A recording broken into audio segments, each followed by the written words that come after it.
Test. Yep. Hello. Testing. Testing. Here we go. Okay. Hello, everybody. Welcome to the Astro Coffee Hangout. My name is Tony Darnell from deepastronomy.space, and today we are going to be talking about white dwarf supernovae. I know. So, are actually, well, they're white dwarfs that turn into black dwarfs that then turn into supernovae. We're going to talk about that process here in just a minute. My guest today is Dr. Matt Caplan from the Illinois State University, but before I introduce him and bring him up here, I want to read you something.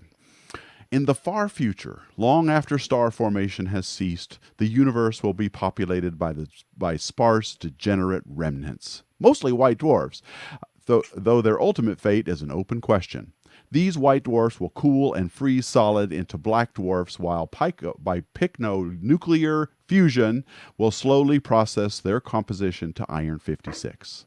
However, due to the declining electron fraction of the Chandrasekhar limit of these stars will be decreasing and will eventually be below that of the most massive black dwarfs. Remember that. We're going to come back to that. As such, isolated dwarf stars with masses greater than about 1.2 solar masses will collapse in the far future due to the slow accumulation of iron 56 in their cores. What I've just read to you is half of the abstract from the paper that's written by my guest today, and it is a very interesting topic that I can't wait to get going. So let me bring him up here now. Matt Caplan, Illinois State University. How you doing? Hey, good. How you doing? I'm really good, and thank you for taking time out to be with us. Let's talk a little bit about this paper. Now, this paper, by the way, I put a link to it on archive.org in the description box here on YouTube, so definitely read it and follow along if you want to. I'm looking at the chat, the live chat on YouTube, so I'll ask questions as we go along, and let's get started. Okay, so black dwarf stars, let's talk about first what they are, and then when they might form, and then how they can possibly supernova. So give us an introduction into all Sure this thing. stuff.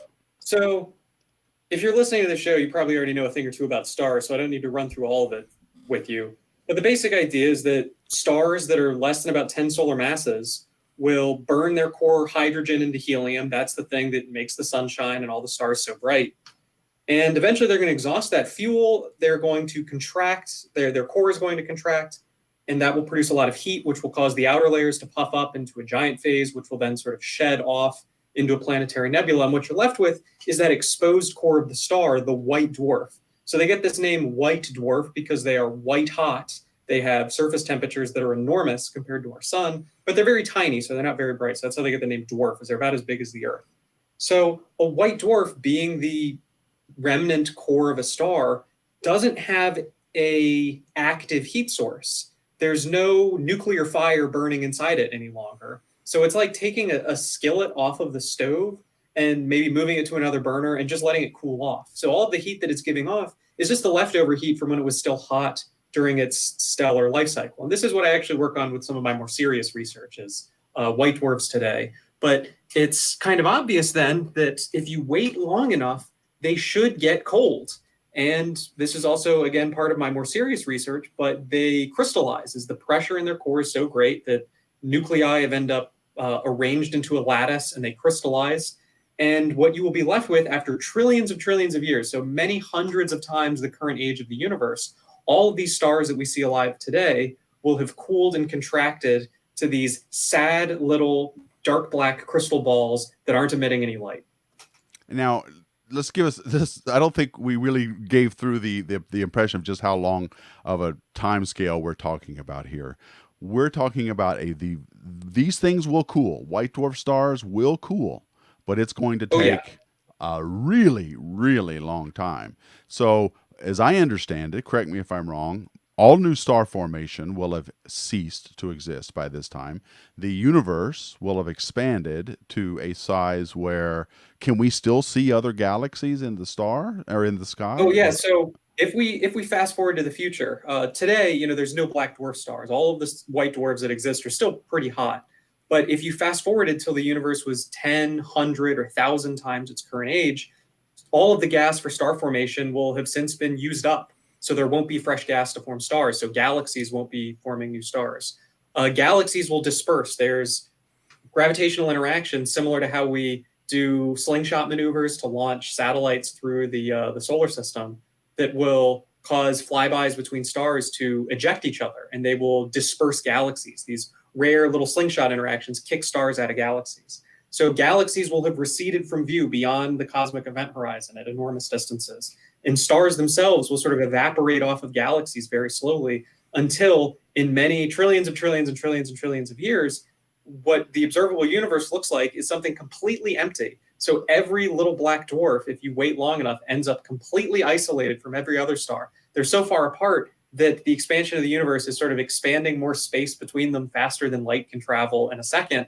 And so no light can travel between any two objects. So if you were to travel to the far, far, far future, the universe looks like this dark, sad, and empty place. And there is at most one object in it, which is just sitting there alone, completely separated from everything else. That you could ever, in your little observable universe, whatever it is, that Yeah, you could ever hope everybody to. ends up in their own little bubble, right? Yeah. Everybody ends up in their own little observable universe. Yeah. So the universe is expanding. The galaxies are getting further and further apart, so much so that they no longer interact with each other. But then the interactions within this of the stars within the galaxies, they're also kicking stars out, and they're even evaporating. They're coming apart. They're becoming You got it. ungravitationally bound, I guess is the only way I can Yep. think of it. And then we've just got these, and then all of these stars are eventually going to fade away. Even red dwarf stars, which have lifespans of trillions of years, right? Oh yeah. They are cool stars. We know they're smaller than the sun, mass wise, and they burn nuclear fusion over trillions of years. And so even they go out. What happens to the black holes? So black holes, this is a good question. They can grow by eating. So things that don't get kicked out of the galaxy, you can expect their orbit to decay. His gravitational waves, the same thing that LIGO's detecting, will, on long enough timescales, cause everything to sort of spiral into the central supermassive black hole in the galaxy. So there may be lots of small, low mass black holes, but you might expect everything to sort of get scooped up by the central supermassive black hole. And at that point, the supermassive black holes are just sort of there alone and sad, the same as any other black dwarf, isolated from everything else. If Hawking radiation is real and is a thing, you might expect those black holes to evaporate on timescales of like 10 to the 100 years. So that's a funny number. So let me Yeah. unpack that number for Yeah. you. Do you know how old the universe is right now? You know this number? At 13.7 billion. So what is that? 13 to times 10 to the 9? You got it. So Yeah. I'm going to call it 10 to the 10 years. 10 to the 10. So I'm saying the current age of the universe is about 10 to the 10 years, and I'm comparing that to a number that is 10 to the 100 years. This is not a number that is 90 times bigger. This is a number that is 10 to the 90 times bigger. It's a number that's this long when you write it out compared to a number that's this long when you write it out. It's an unfathomable sense of scale that, like, even I'm an astrophysicist and I think in powers of 10, and even I can't get my head around 10 to the 100. Yes, it's I've made this point many times. Our brains, I just don't think, have any reference frame from which to actually appreciate what these numbers mean. So I hear you. So we're talking far down the future. If I like that you added that qualifier. If Hawking radiation is a thing, then we're talking about timescales where the black holes will have evaporated. Okay, so we've got white dwarfs. We know they're stellar remnants. They come about when stars roughly the size of our sun, what is it, like up to 1.2 times the mass of our sun, die. And they aren't massive enough for the core to collapse more than the electron pressure. That's electron degeneracy. So the electrons are pushing and touching each other. The electron clouds are holding up this stellar remnant, and it happens to be a lot of mass. That's a lot of mass to put in a small area about the size of a planet. And they're not doing nuclear fusion, as you point out. They're just emitting heat, the leftover energy that's just cooling. No new stuff is being created. You use the analogy of a skillet, an iron skillet that slowly cools after it's been taken off the burner. It just happens to be a really hot skillet right now. When they cool, then what happened? And over what time scale are we talking here? Have the black holes already gone, or are they? There's still some around. Where are we? So I guess long before the black holes evaporate, you can expect white dwarfs to reach thermal equilibrium with the cosmic microwave background, which is, even at that point in the far future, less than 1 Kelvin. So everything is cold, sub-Kelvin temperatures. I think I'll call it a trillion years. So sometime in the 10 to the 20, 10 to the 40 year region. It depends on the mass of the star, how much heat it has to give off. So this can be variable. But well before even the black holes evaporate, the black dwarfs will have cooled into equilibrium with the cosmic microwave background, which won't even be microwave at that point. It'll be like the cosmic radio background because it's going to be even longer wavelengths. It would have redshifted even more, even to longer wavelengths. That's correct. Yeah. So, okay. So we're talking 10, would you say 10 to the 40-ish years? Yeah, we'll say 10 to the 40. Yeah, Okay. that's a good rounded to the nearest power of 10. So what do we have then? A black dwarf. We know a white dwarf is an electron degenerate core that is shining from heat. Is a black dwarf the same thing, just no heat? Yeah, a black dwarf is exactly the same as a white dwarf, except it's cold instead of hot. Okay. And it's the exact same star. It's not a magical transformation that takes place. It's a very slow and gradual cooling that I guess earns it this moniker of black dwarf. It just stops shining because it cools off. Now, this takes a long time. Have any black dwarfs been created yet? Has there been enough time in the universe for that to happen? So if we were to observe such a thing, it would be a really big discovery because it would have weird implications for either the age of the universe or for how stars can age and evolve and cool off. It shouldn't be possible for any of these to even exist yet. This is a sort of far future kind of thing. I don't even know how you'd see them. I mean, gravitationally, I guess, right? You'd have to see them. Gravitationally, yeah. You'd have to see them some kind of lensing, or maybe if they collided, if two black dwarfs collided, you get some gravitational wave burst or something. Yeah, I'd say microlensing the same way you detect exoplanets, or orbital timing, some weird trick like that. Wow, that'd take a really long time. So okay, so we don't black dwarfs have not had time yet to form, and they're cold, and they are the same as a white dwarf, just having had cooled off. Before we started this stream, you made a comment to me where you said, and then it occurred to me, well, they should explode. Yeah. So okay, I need to know about this thought process. We got this dead stellar corpse. By the way, I created a video on this, my channel. Do a search on this channel with black dwarf stars, and you'll see the video I made about this. It goes into this up to about where we're about to start talking now. And nothing's going on. They're just sitting there. How in the hell can they explode? Where you're wrong. What? So you think that nothing is going on? Is that the error I made? Okay, please enlighten me. The clever nuclear physicist, can I wish I had graphics. I could pop it over your head. Clever nuclear physicist. A little arrow pointing right at him. Right. There are actually nuclear reactions that can happen. The difference, and this is the important subtlety, is that they're not the same kinds of nuclear reactions that are happening in stars today. Fusion in stars today is thermonuclear. So maybe I can take this cough drop and this cough drop. Don't worry, I don't have the coronavirus. I just have cough drops in my office. So given that these are protons in the sun, in the core of the sun, if they are both positively charged, which they are, they have an electric repulsion between them. So you can't actually squeeze them too close. So this is why stars need really incredible temperatures in their core in order to fuse, is that heat gives them high speeds, which can allow them to overcome that barrier and smash into each other and sort of overcome that electric repulsion, and then you can make heavier elements. So in a black dwarf, you don't have thermonuclear fusion. You have this vocab word, which you said when you were reading the abstract, which was pycnonuclear fusion. Pycnonuclear. I want to get a t-shirt. Do you know the Greek that comes from pycno? No, you should say that. What does it come from? So it comes from, it means density driven. So black dwarfs have these core densities that are 1 billion times anything on Earth. So if you were to take like every human being and crunch them down, they'd probably be, about the size of, I guess, me, if you were to smash every human together. It's incredible densities, and it means that nuclei are much closer together inside black dwarfs when they're frozen on that crystal lattice in the star. And what this means is that there can be quantum mechanical tunneling that can produce fusion even at 0 temperature. So even when there's no energy to overcome the electrostatic repulsion, there's sort of this tail of the nuclear wave function, since they are quantum particles. The tails of those quantum wave functions sort of overlap and give them a very small finite probability to spontaneously fuse. So they just spontaneously overcome this barrier, this otherwise forbidden reaction can absolutely occur. And because of quantum tunneling and their ability to just pass right through this electrostatic barrier, fusion will still happen, but on very, very, very hilariously long timescales. And because of that, you can process a black dwarf into heavier elements.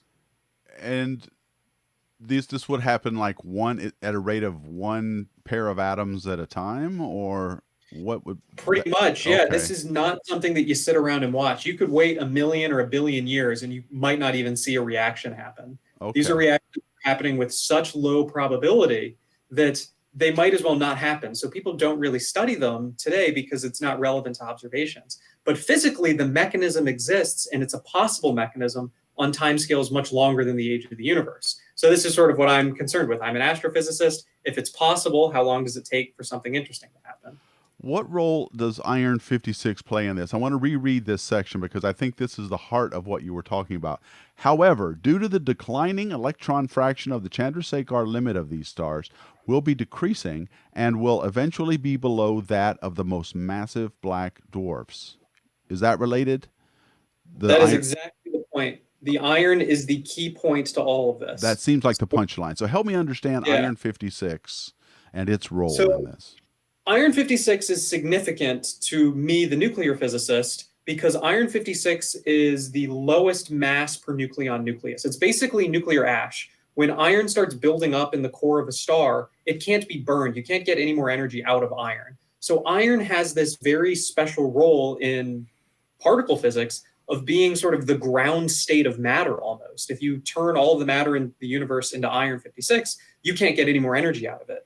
Specifically, the process of producing iron 56 converts protons into neutrons. The fusion reaction of silicon to make nickel ends up undergoing two inverse beta decays. So it produces positrons. So you have fusion reactions smashing two nuclei together to make nickel. Nickel then emits positrons to convert protons into neutrons. And those positrons annihilate electrons in the star. So what's happening is that producing iron through fusion is the same as destroying electrons in the star. But we know that electrons are fundamentally responsible for propping up the star against gravity. That's right. That's Electrons degeneracy. produces that degeneracy pressure, but we're not really turning down the mass of the star, right? Electrons have very low mass compared to nuclei.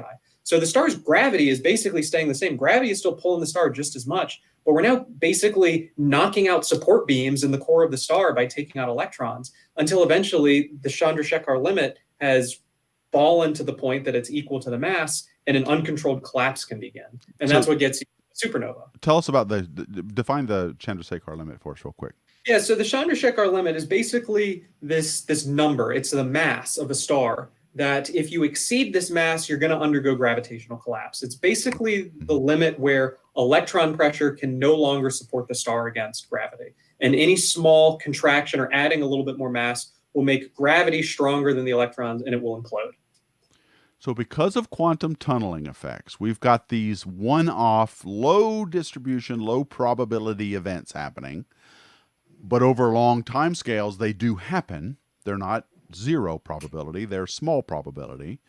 And that's this ash, this iron 56 ash, that is doing the fusing?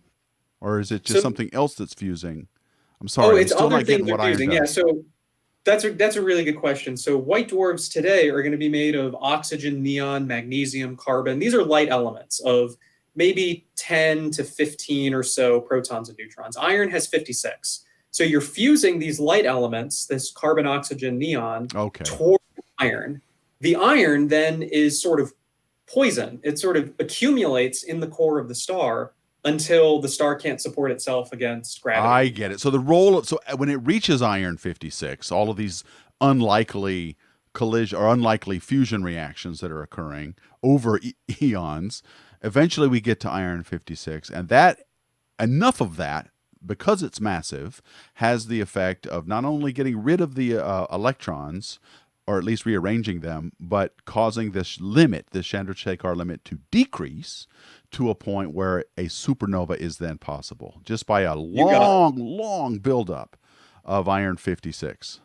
So you probably know, and that's exactly right. So what you probably Huh. know is the Chandrasekhar limit or the Chandrasekhar mass as being one number, which is about 1.4 solar masses. Mm-hmm. This is probably the number you're familiar with. That number is actually depends on the composition of the star.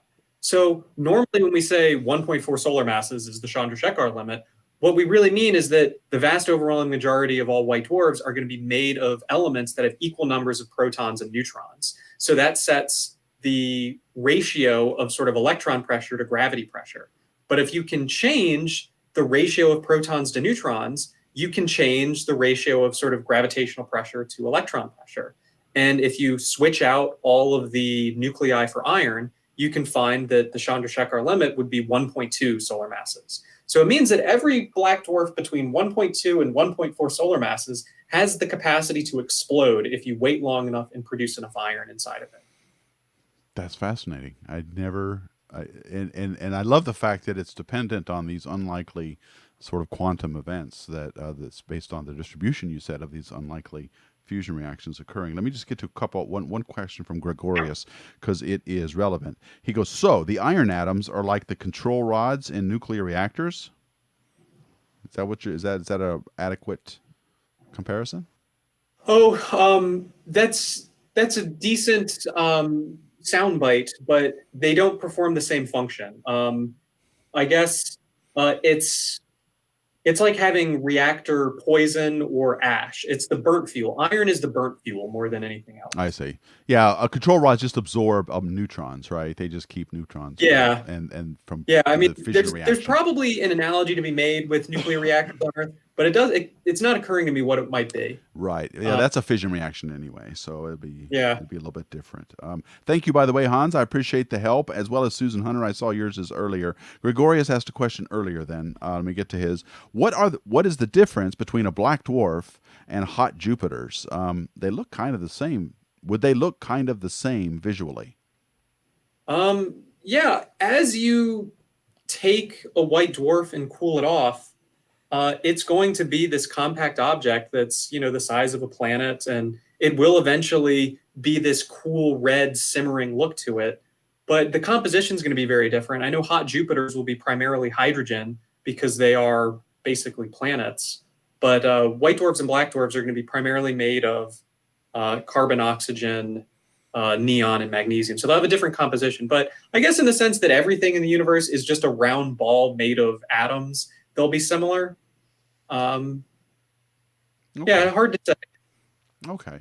Give us a sense of what kind of energy release this supernova is going to have, because compared to, say, a typical solar supernova, like you said, greater than 10 solar masses, cores tend to collapse into a supernova.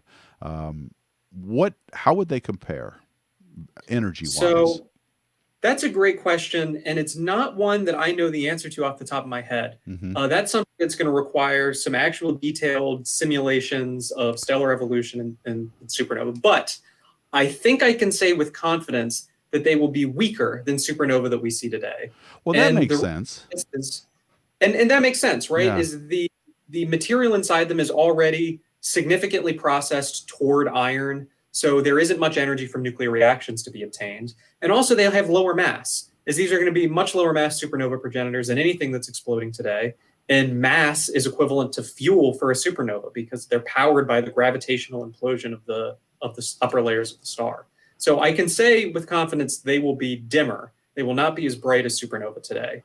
But any details more than that, I don't really know because we haven't simulated it yet. Well, sure. If I think about an actual star that's full of hydrogen and helium and other elements that get formed in the course of its lifespan of shining, when it goes to collapse, it reaches a point where there's just a huge nuclear explosion that sends material back out again in the course of creating all these other heavier elements.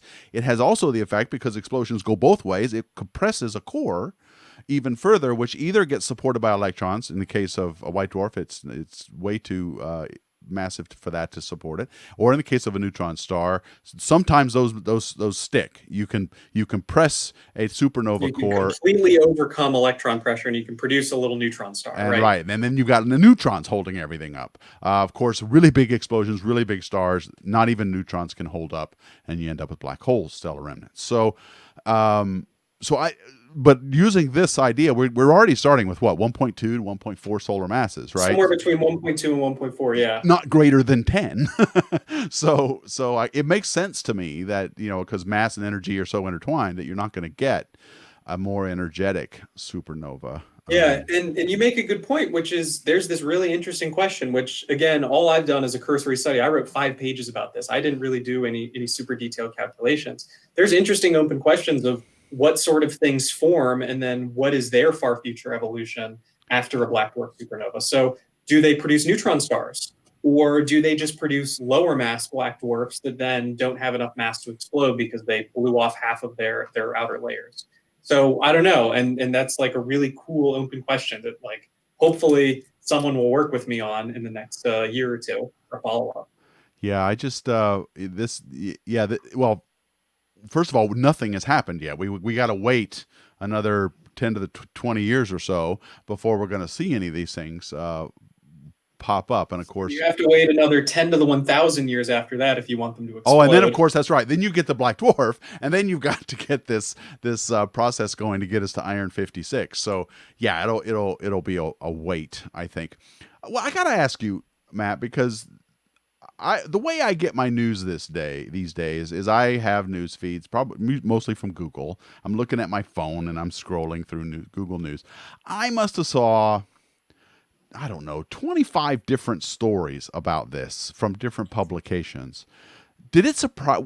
What was the reaction to this paper when it came out, and did it surprise you to have the kind of reaction it had? Oh, can I say, is it? Do I have to feign humility and say that I was so surprised and blown away? No, man. Be honest. Yeah, tell us what you think. Because I want to tell you that I sort of saw this coming. I wrote the paper and I had a lot of fun with it, and I was mostly doing it for my own interest and amusement. Right. And by the time I had finished, this thing that had come out, that the muse had spoke to me and given me this great idea. By the time it came out, I was holding it and I was ready to submit it to the journal, and I was thinking, this is like a really great story. There's a good soundbite, and the soundbite that I came up with was the last supernova ever. Yeah. So I worked on a press release. I sent it.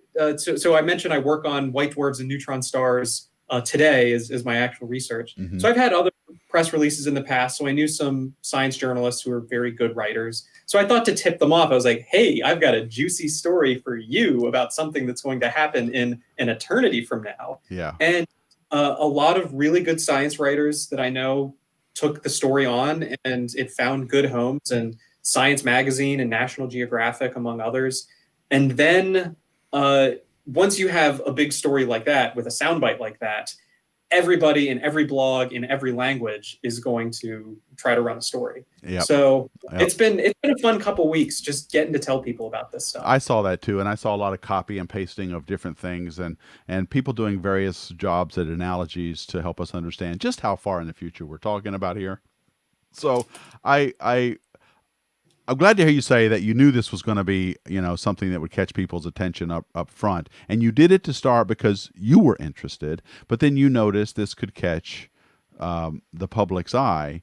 To what extent do you think that's important in your research? I mean, you're a young scientist. You are the astronomy department. You just told me at the at ISU. So what is the the importance of stuff like this, do you think, for your career, not just your career, but science in general? What's the importance of art? What is the importance of anything we do? So I didn't become a physicist because I care about, electron tunneling at PNP junctions and silicon nanoresistors for transistor technology. I didn't become a physicist for any of that big blocky language about, all this jargon and other technologic things and saving the world. I became a physicist for one reason, which is big bangs and black holes. We all watched Cosmos as a kid, and it just sang to us. It like spoke to our soul. And admittedly, writing papers about the end of the universe isn't something you can make a whole career on and do seriously. But being an astrophysicist who works on white dwarfs and neutron stars, I have the skills and the ability to make a hobby of it. And it's important because this is what people want to know. When you sit next to someone on an airplane and they're like, oh, what do you do? Like, we have 8 hours to kill. And you tell them that you're an astrophysicist, they light up and they have a million questions. And it's because astrophysicists and theoretical physicists occupy this really special position that used to be the high priests. It used to be the high priests would come down and they would, tell the people, this is how the universe began, this is how the universe will end, and here is this grand mythos of how the universe works. Today, the people that have to put on the silly hats and the mantle of telling that to the world are astrophysicists. So people are fascinated. They want to know how the universe is going to end. And I happen to be lucky enough to have the skills and the job description to let them know. So I can't keep that to myself. I have to tell you. Well, I know there's a lot of I know a lot of senior scientists in your field that wouldn't mind. I think if we go back to the pointy hats and the "let me be the dispenser of knowledge to you" kind of framework. I would love to go back 50 years just so I could get away with wearing a tweed coat. I'm really disappointed that professors don't get to do that anymore. Dude, that's just what do movies it, man. Just do it. You gotta. I you're in should. academia. Yeah. You're in academia. No one's gonna look. People in academia wear Birkenstocks and white socks. So I mean, you can get away with anything in academia. That is an abomination. Right. I mean, I've seen it. I've even done it. Okay. I, a high priest of astrophysics, have decreed that as a sin. Yes. Well, okay. Be honest with me, dude. I mean, really honest with me. What the hell's the difference between an astronomer and an astrophysicist? I have my opinion, but I want to hear yours. So I say this with all the love in my heart. Some of my best friends are astronomers, but I mean that with an incredible amount of affection and respect for what they do. I did a summer internship as an undergrad in astronomy, and I realized, wow, this is not for me. I don't want to do this for a living.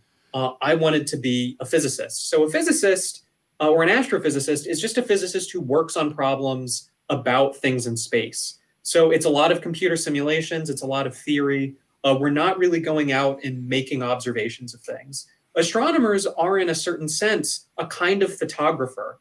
So if they're using space telescopes, they're doing a lot of fancy data reduction and data manipulation of all of the data that's coming from big telescopes. But ultimately, they're dealing with data that's coming directly from telescopes and observatories and cameras, whereas astrophysicists are modelers and simulationists. So we're a different species. And I don't mean to call them glorified photographers because they do very good science and very important work.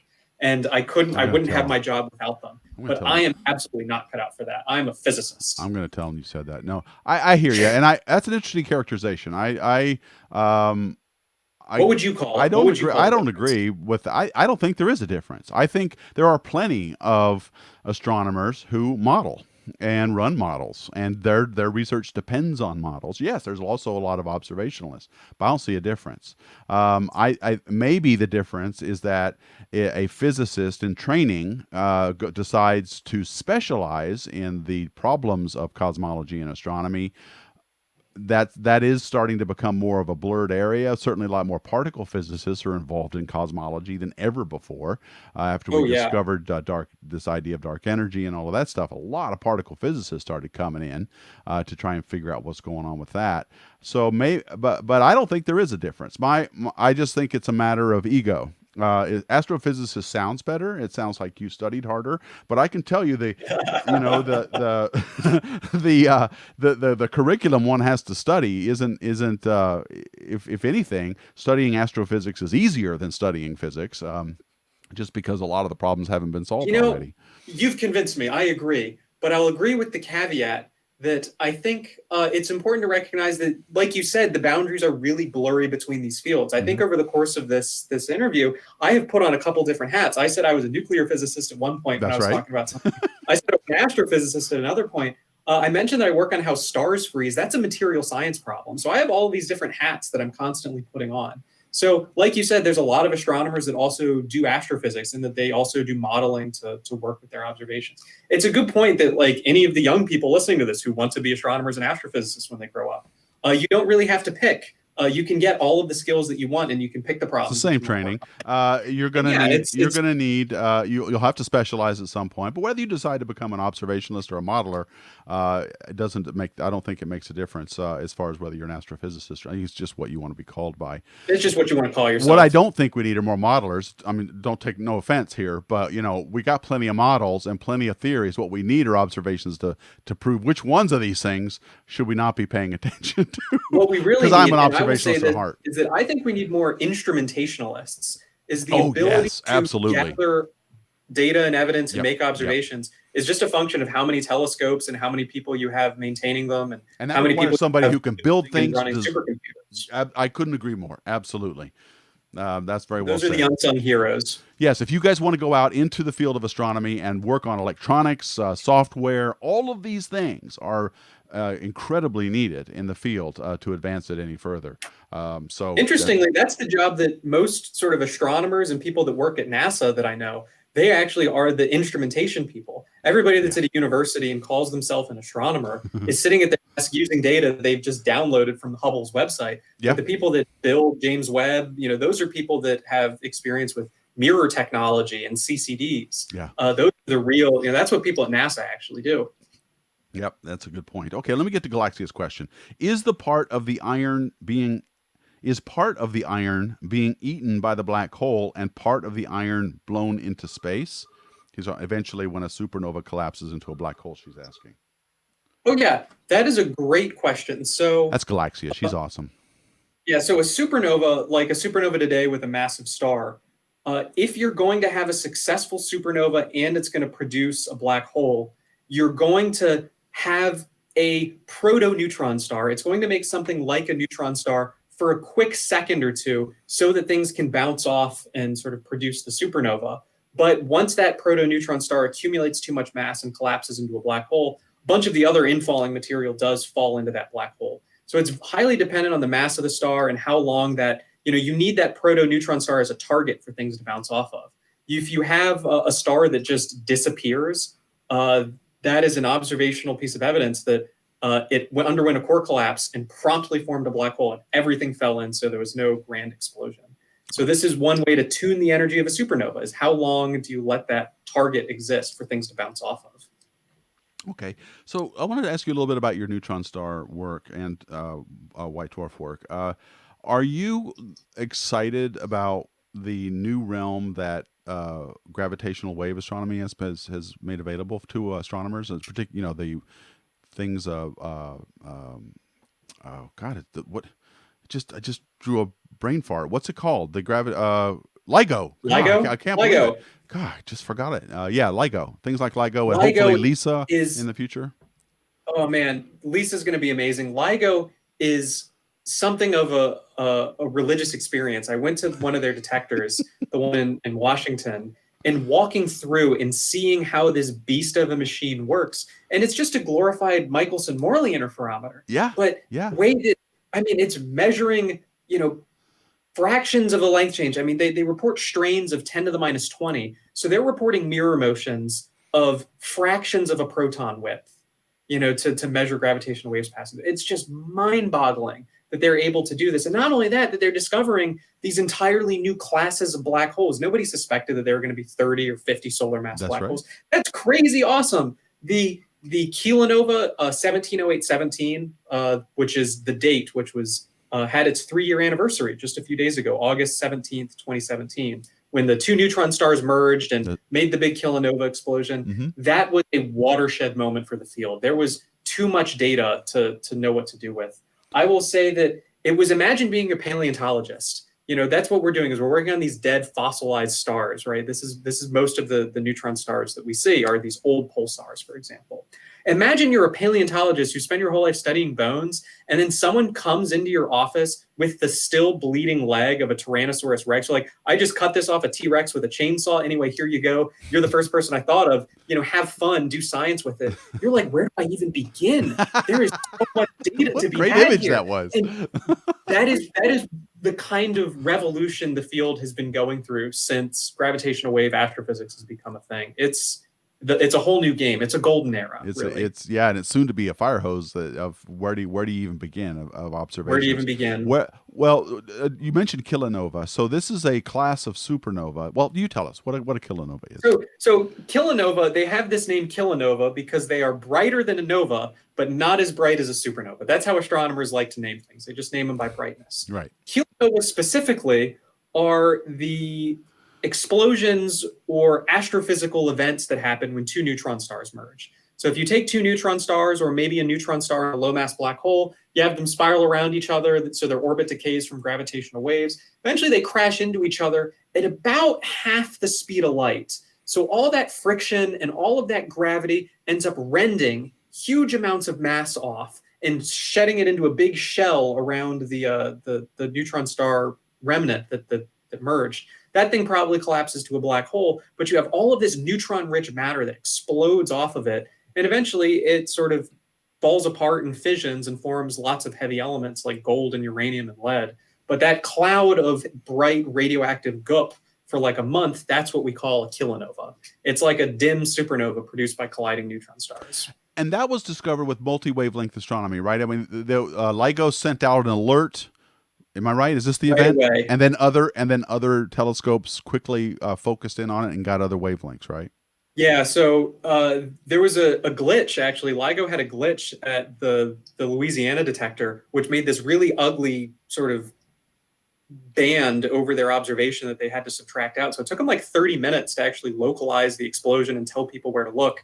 But in that time, one of the gamma ray burst monitors, one of the other space telescopes, picked up a gamma ray burst and said, hey, it looks like an event has happened. So astronomers that are subscribed to these push notifications to know when there's an event worth observing got two at almost the exact same time. They got a notification that, hey, there's been a gamma ray burst, and they got a notification that said, hey, there's been a gravitational wave event. And if you're an astronomer and you see this, you know that what has just happened is the most important explosion of your career because it means two neutron stars merged. Black holes don't have matter around them to make gamma ray bursts. So it immediately told everybody, hey, a neutron star merger probably happened. Go observe it with every telescope on Earth and in space. Yeah. And sure enough, that's exactly what happened. Yeah, we've got people. We've got. I mean, there'll come a time. I think if we can just be patient, where James Webb will be up there and we'll be able to see this kind of thing with JWST. Hopefully, yeah, exactly. Big Fingers crossed. crossed. Yeah, exactly. So, with where do you see the future of your work? Oh, tell us a little bit about what you're working on now and what excites you going forward. I mean, it changes like every year. There's always some new observation. So I right now am actually working on how white dwarfs freeze. So Gaia is this space telescope mission that measured distances to thousands and thousands of galactic stars. I mean, And thousands of positions, yeah. and positions. Yeah, so it's basically the most accurate sky map of galactic stars, and that includes thousands of galactic white dwarfs. And with all of their positions and distances and brightnesses, we've revised, or they have published a revised Hertzsprung-Russell diagram of all of these white dwarfs and how they're cooling. So we actually have this unprecedented kind of, high resolution census of galactic white dwarfs and how cold they are that we can use to do this really incredible astrophysics of their interiors. So that's what I'm working on right now, is trying to model the cooling of these white dwarfs and explaining heat sources in them from their crystallization. So if you remember these, heats of fusion and heats of crystallization that you have to put in all of the energy to melt the ice before the water starts heating up anymore, that's a heat source. Is the crystallization actually makes the cooling pause for a little bit and keeps them warm just a little bit too long. So this is what we're working on, trying to understand and explain and model right now, is to understand this crystallization that's happening in the cores of white dwarfs. Crystallization of just whatever atoms are there, or is it a specific atom that's crystallizing? It's a bit of both. They are carbon, oxygen, and neon. Neon's the heaviest, so it probably crystallizes first, but also oxygen in the core. And how long does that period last, the crystallization phase? Oh, good question. Depends on the mass of the star, but we're seeing crystallization stars that might be half crystallized in a few billion years. Okay, all right. Well, darn it, I just dang, I hate when that happens. I just thought I lost my question. Okay, well there was uh,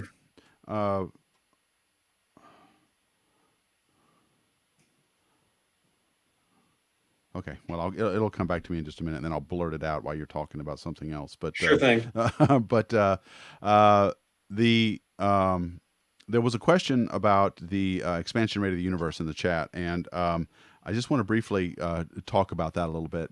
The we've just I remember. Thank you. So Here we go. I All knew right. it when expansion rate of the universe, Type 1a supernova, white dwarfs. Okay, so there's this controversy about, well, I don't know if it's a controversy. It's just a difference of results that are coming out from Hubble's law. You know all about this, right? The Type 1a supernova people are getting a different number than the cosmic microwave background people, and the numbers are within the error bars and they don't match. Everybody knows all about that. So my question to you is, how confident are we about the standard candles of Type 1a supernovae? If I were to take a stand on this, I would say that I think that it is more likely that there is some unexplained or not yet understood variation in the Type 1a supernova mechanism and the progenitors that lead to some variety that might be throwing them off by, it's only a percent. The difference in their measurements is like a percent. It's like 68 plus minus 1 and like 71 plus minus 1. Like they're really close, even, but they don't overlap within the error bars. Right. My guess is that the cosmic microwave background, because it's so simple, the cosmic microwave background is a black body, and it's so simple that I think it's more likely that this really rich, fancy, nuclear hydrodynamical explosion is the thing with the not yet understood facets. I agree. But I think that's where we're going to find that we need to dig in a little bit more. These brightnesses that we're saying from a Type 1a supernova is considered a standard candle. That's something where we know what its intrinsic brightness is. If we were standing right next to it, it would be a known brightness. But since we're seeing it from millions or billions of light years away, the brightness that we see, we can extrapolate using the inverse square law and a bunch of other things, just how far away it is. That's a standard candle. So it may not be the brightness that we think it is by these variations that Matt was just talking about. So I agree. I think you're right, and I think that it won't be much, whatever it is, because as you already pointed out, these numbers aren't that far apart, and that it might be we need to do some tweaking on the Type 1a supernova side. And go ahead. Because I don't speak ill of astronomers, because that's a bad thing to do, I want to say that I'm not telling them that they're wrong. I'm just saying that I think that there's open questions which motivates them to do even more work and keep working on this. I'm not saying, the Type 1a people have no idea what they're doing. I am not saying that at all. Well, I think that they're very smart, but they're hammering down these error bars. And in the process, the Gaussian with their error bars is going to shift a little bit. And eventually they'll find a systematic effect which might shift them up. That's my guess. That's my hunch. I think I agree with you, and I think and I understand your need to do that, because there are people out there who will speak ill of their astronomy colleagues. I've seen it happen. They will say, "No, you're wrong. You're just plain wrong." And some of it isn't good natured either. Some of it is like, "Wow, it's kind of mean." Yeah, it's like, exactly. It's like we're all on the same team, guys. It's like, whoa, hey, step back. Okay, I'll just stand over here now. Hey, but the universe is going to die of heat death eventually. Like, there's no time to be mean to each other. Like. And is that really, so that is true, right? There won't be a big as far as we know, there won't be a big crunch or some slowing of the inflation that eventually starts going the other way. Yeah, we're all going to die eventually, and civilization is going to be cold. But I meant as far as the big crunch happening. Oh yeah, I mean, I think that at this point, measurements of the cosmic expansion and especially the cosmic microwave background, we've got it. Like, we know the sort of gist of the expansion history and future of the universe. And a big crunch is, of all of the universe deaths, I think a big crunch is now the least likely. I think heat death is most likely, but heat death is one of those things that heat death only occurs if the dark energy is exactly -1. But if it's -1.0001, if you have this equation of state of dark energy that is ever so slightly different from this specific value, you can have this constantly accelerating expansion, which can end with a big rip, which would just tear apart everything. So instead of entering this kind of heat death, it would eventually pull every atom apart and everything just gets ripped to shreds. How precarious is that situation where, it's just a little bit different? We go from heat death to a big rip. Oh, it's the difference between if dark energy is a cosmological constant, where there is a fixed specific value of dark energy, or if it's a cosmological not constant, a sort of quintessence dark energy, where the sort of amount of dark energy is increasing with time. If that's the case, then you can have a big rip. Okay. But if the fixed energy, that's what I mean about being -1, is that there's a constant. Right. And Energy.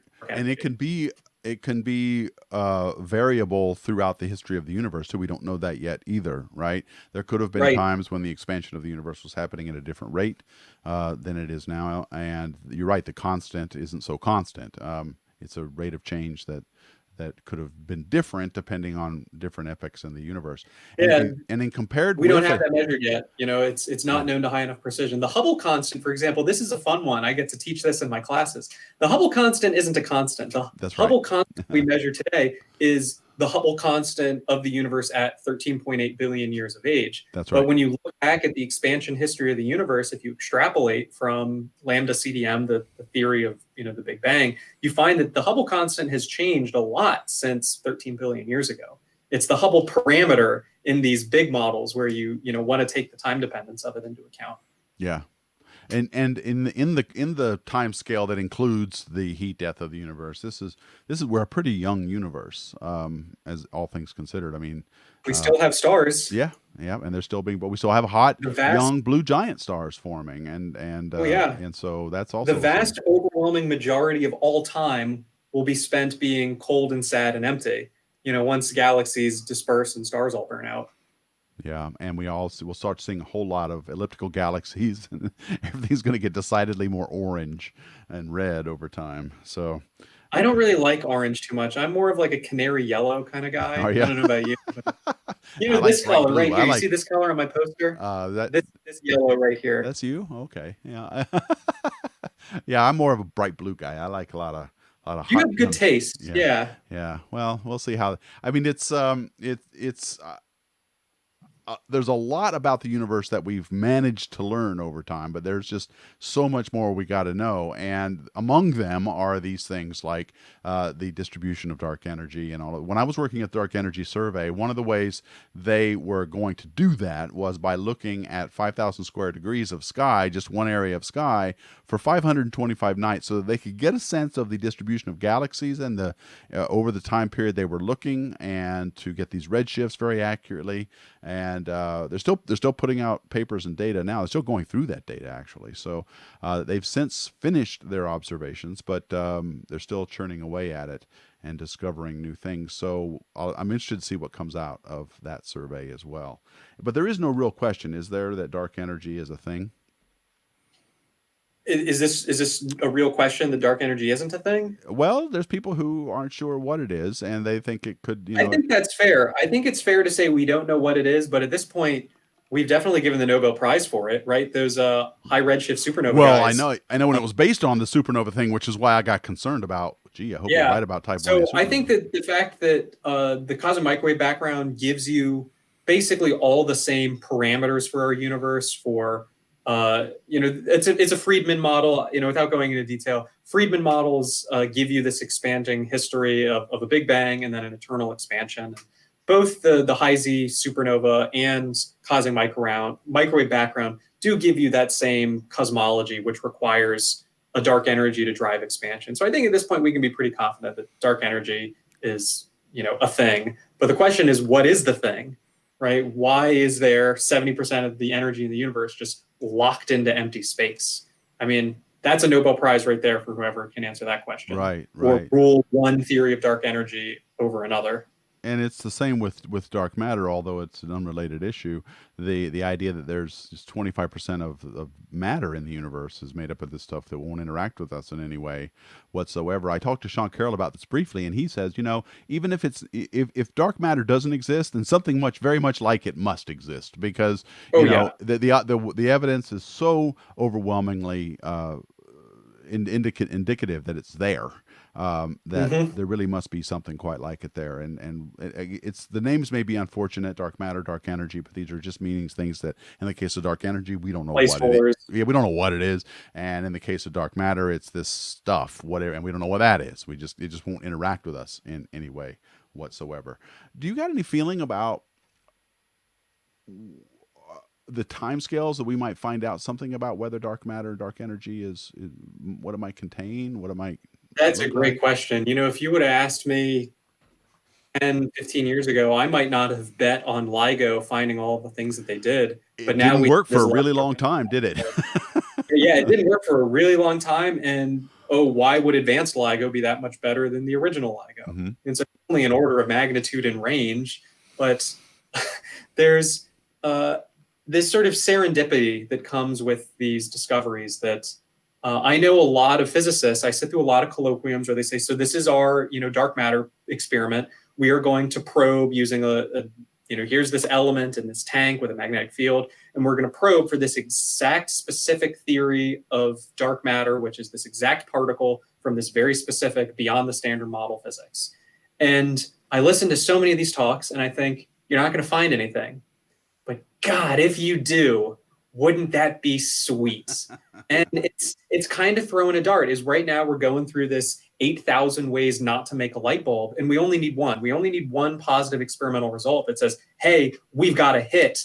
Everybody, shine your flashlights right here and look at this kind of this very specific phenomena." And we might find dark matter. It's kind of we're rolling the dice with every experiment. What if it's axions? What if it's sterile neutrinos? Yeah, Who knows? the problem is the only thing that gives me pause about all of this is that these are all very expensive rolls of the dice, right? So if you're gonna just try and build a neutrino detector or dark matter Keeps us in detector, business. yeah, well, yeah, but how long can you keep working and not see anything before people get tired of paying for it? And that's something that SETI experienced early in its or not early, but after a few decades of it doing what it's doing, and of course LIGO was on the verge, wasn't it? It almost didn't keep getting Oh going. yeah. So they revamped it, they rebuilt it, and then the trick to LIGO was just getting rid of all the, like you said, it's just an interferometer, a very basic one, and it's just the problem is you need to get rid of all sources Get rid of of that noise.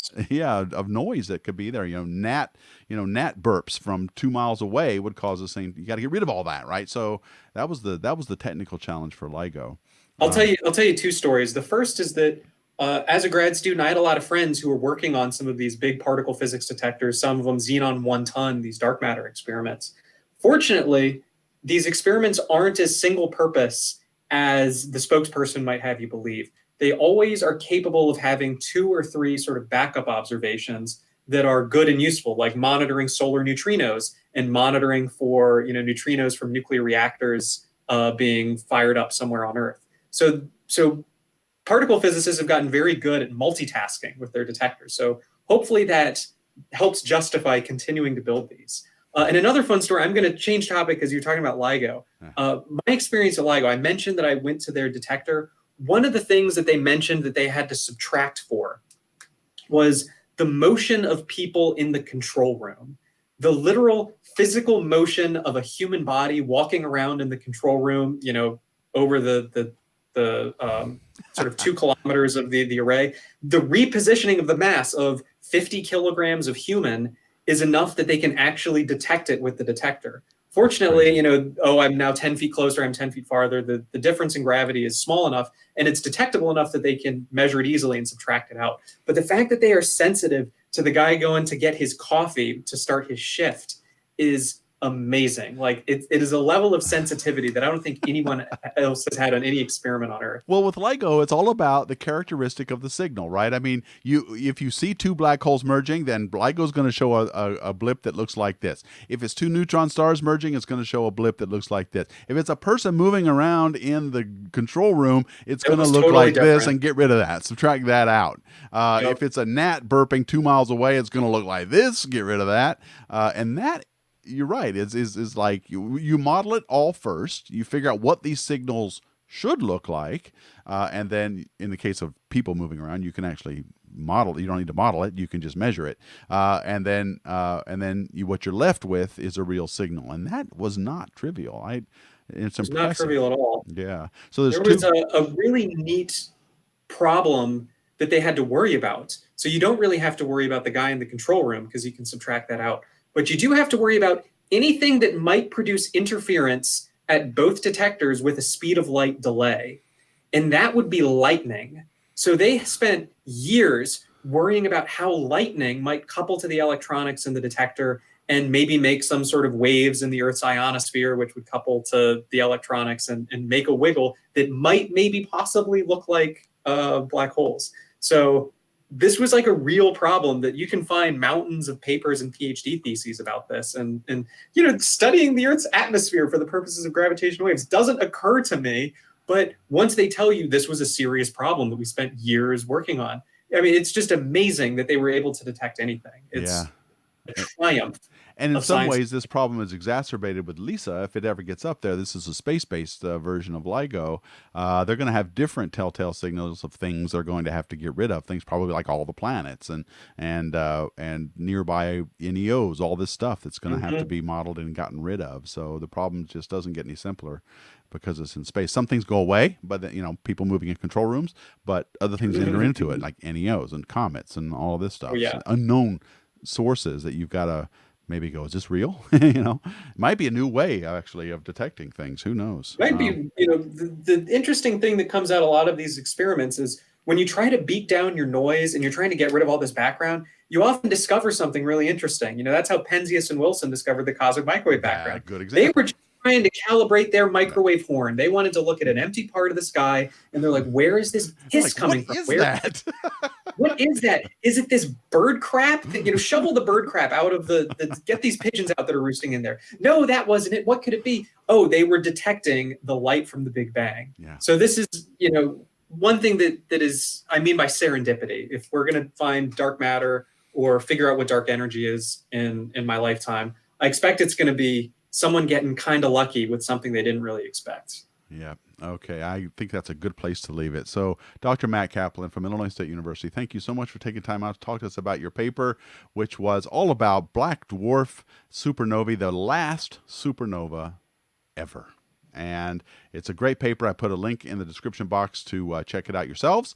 And wow, this was great. So thank you for taking time out. Thanks for having me. This was a blast. Yeah, okay. So on behalf of Matt Caplan, I'm Tony Darnell. Oh, wait, I want to tell you, tonight I'm going to be on Twitch on the Clear Skies Network talking about the American Astronomical Society's report that just came out on Tuesday about the effects of the Starlink satellites on our night sky. So if you want to learn more about that report, thanks to Alexander Reinders for giving me the link to it. I'll talk about it on Twitch tonight, 9 o'clock Eastern Time, so you can watch it. That's twitch.tv/Clear Skies Network. I'll be there. All right. Thank you very much, Matt, and I'll talk to you guys next week. We'll be back on next Thursday, probably with Dr. Brian Keating. On behalf of Matt Caplan, I'm Tony Darnell. Thank you so much for watching. And as always, keep looking up.